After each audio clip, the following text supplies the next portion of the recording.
যে ব্যক্তি অলসতা করেছে সে ধ্বংস হয়েছে। আপনি যতই বলেন কালকে করব, এই কাল কোনোদিনই আসবে না। তাই আপনি যেন ধ্বংস না হন এবং এই কালকে করব যেন আপনার কাল হয়ে না দাঁড়ায়, তার 4টি ইজি অ্যান্ড ইফেক্টিভ টেকনিক নিয়ে আলোচনা করব। বাট তার আগে আমাদেরকে জানতে হবে অলসতা আসলে কি এবং এর পেছনে সায়েন্সটা কি। আপনি যে অলস এটাতে আসলে আপনার কোনো দোষ নেই, কারণ আমাদের ব্রেইন স্বাভাবিকভাবেই নিরাপত্তা খোঁজে এবং শক্তি সংরক্ষণ করে রাখতে চায়। ভবিষ্যতে যদি আপনি কোনো বিপদে পড়েন, তখন যেন এই শক্তিগুলো ব্যবহার করে আপনার ব্রেইন আপনাকে সেভ করতে পারে, তার কারণেই আপনার ব্রেইন সবসময় ইজি কাজটা চুজ করে।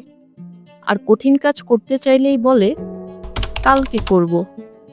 আর এটা আমাদের ব্রেইনের একটা ডিফল্ট মোড। অলসতার পেছনে আরেকটা সাইকোলজিক্যাল রিজন হলো ফিয়ার অ্যান্ড সেলফ ডাউট। অর্থাৎ এটা ভাবা যে আমি তো পারবই না, তাহলে শুরু করে লাভ কি। Now you know the science behind it. এখন তাহলে আসি ইজি অ্যান্ড ইফেক্টিভ টেকনিকগুলোর উপর। নাম্বার 1, বাড়তি সিদ্ধান্ত নেওয়া কমান।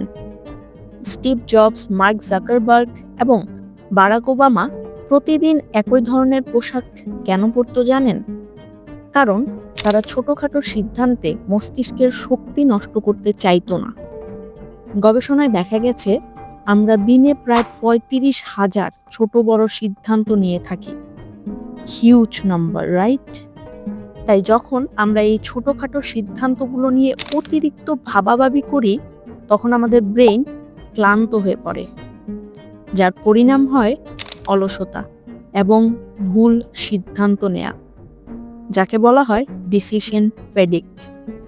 এটা থেকে বাঁচার জন্য আপনি টু ডু লিস্ট তৈরি করতে পারেন। মানে আগের দিন রাতে ঠিক করে রাখেন পরের দিন কি কি করবেন, কিভাবে করবেন এবং কখন করবেন। Number 2, find a purpose. Those who have a why to live can bear with almost any how. গবেষণায় দেখা গেছে যাদের জীবনের উদ্দেশ্য থাকে তাদের আয়ুকাল বেশি হয়। কেন জানেন? কারণ তাদের মানসিক চাপ কম থাকে, তারা বেশি কর্মক্ষ হন এবং হতাশাগ্রস্ত হওয়ার সম্ভাবনা কমে যায়। কেননা যখন আপনি আপনার উদ্দেশ্য খুঁজে পেয়ে তাতে কাজ শুরু করবেন, তখন আপনার ব্রেইনের নিউরাল কানেকশনগুলো শক্তিশালী হবে এবং আপনার ফোকাস ও ডিসিপ্লিন বাড়বে এবং আপনি ভেতর থেকে মোটিভেশন পাবেন। মোটিভেশন শুনে আপনি ভাবতে পারেন মোটিভেশনাল ভিডিও দেখে নিলেই তো হয়। ওয়েল, এখানে আরও একটা ভুল করবেন। কি ভুল করবেন সেটা এই ভিডিওটা দেখলেই বুঝে যাবেন। লিংক ডেসক্রিপশনে। নাও নাম্বার 3, 5 সেকেন্ড রুল।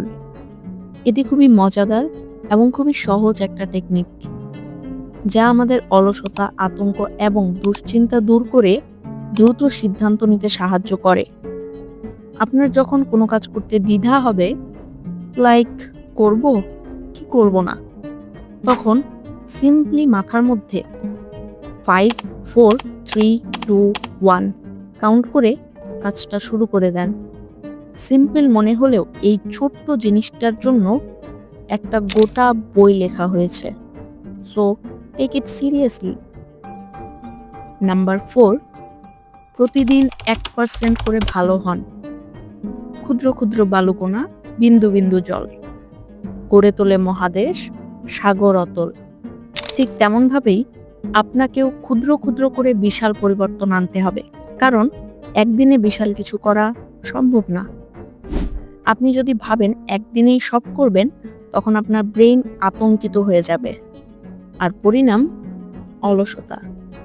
জাপানিজ দর্শনে একে বলা হয় কাইজেন, যার মানে হলো অবিরাম ছোট উন্নতি। ইভেন দ্য অ্যাটমিক হ্যাবিট বইয়ে বলা হয়েছে যদি আপনি প্রতিদিন 1% কোনো জিনিসে ভালো হন, তাহলে 1 বছরের মধ্যে আপনি 37 গুণ ভালো হয়ে যাবেন। So that's it for today. Follow this lesson on your life.